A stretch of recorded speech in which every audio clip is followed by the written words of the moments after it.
કાગડો અને નાગ. એક કાગડો અને કાગડી હતા. તે ઊંચા ઝાડ ઉપર રહેતા હતા. ઝાડ ઘણું જૂનું હતું એટલે તેમાં બખોલો પણ ઘણી હતી.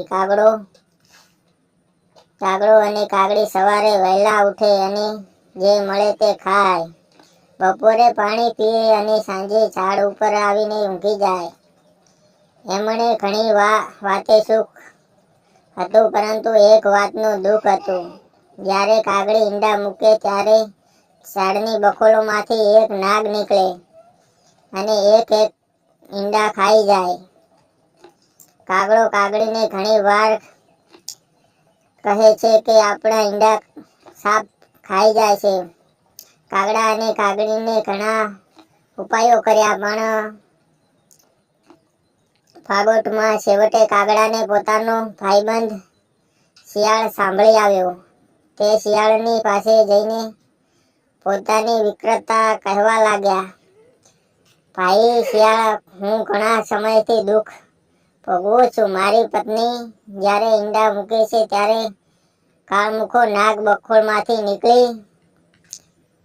નીકળે છે અને મારા ઈંડા ખાઈ જાય છે. આ વેળા તો મેં ઘણો ઊંચો માળો બાંધ્યો તો એકે એક બચ્યું નહીં.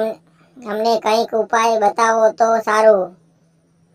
સાપવાળા ઘરમાં રહેનારને હંમેશા મૃત્યુનો ભય રહે છે.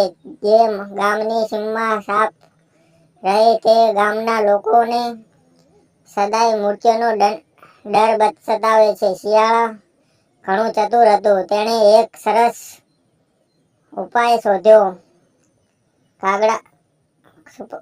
શોધી કાઢ્યો અને કાગડાને કહ્યું, ભાઈ, તમારું દુઃખ ઘડીકમાં ટળી જાય એવું છે. તમે કોઈ મોટા નગરમાં જઈ કોઈ ધનવાનની હવેલી કે રાજમહેલ પર આંટા મારો અને જો મૂલ્યવાન હાર મળે તો ઉપાડી લાવો. હાર તમારી પાછળ પડેલા માણસો જુએ એ રીતે પેલા ઝાડની બખોલોમાં નાખી દો. આથી એ લોકોના હાથે નાગ મરી જશે અને તમે સદાને માટે સુખી થશો. શિયાળની યુક્તિ કાગડા અને કાગડીને બંનેને ગમી ગઈ. તેને બંને જણા ત્યાં ઉડ્યા. કાગડી ઉડતી મોટા નગર બાજુ જતી હતી. ત્યાં એક સરોવરના કાંઠે તેણે અમૂલ્ય ઘરેણાં જોયા.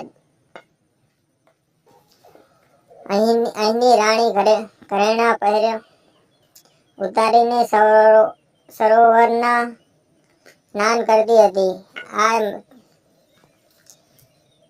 આ મજાની તક જોઈ કાગડી આકાશમાંથી સરળ કરતી નીચે ઉતરી અને ઝડપથી મારી એક મૂલ્યવાન હાર ઉપાડીને નાખી. ત્યાં તો દાસીએ એ જોઈ અને આકારો કર્યો. મિત્રો, આગળની વાર્તા અને ભાગ 2 જોવા માટે અમારી ચેનલને લાઈક અને સબસ્ક્રાઈબ કરવાનું ના ભૂલતા.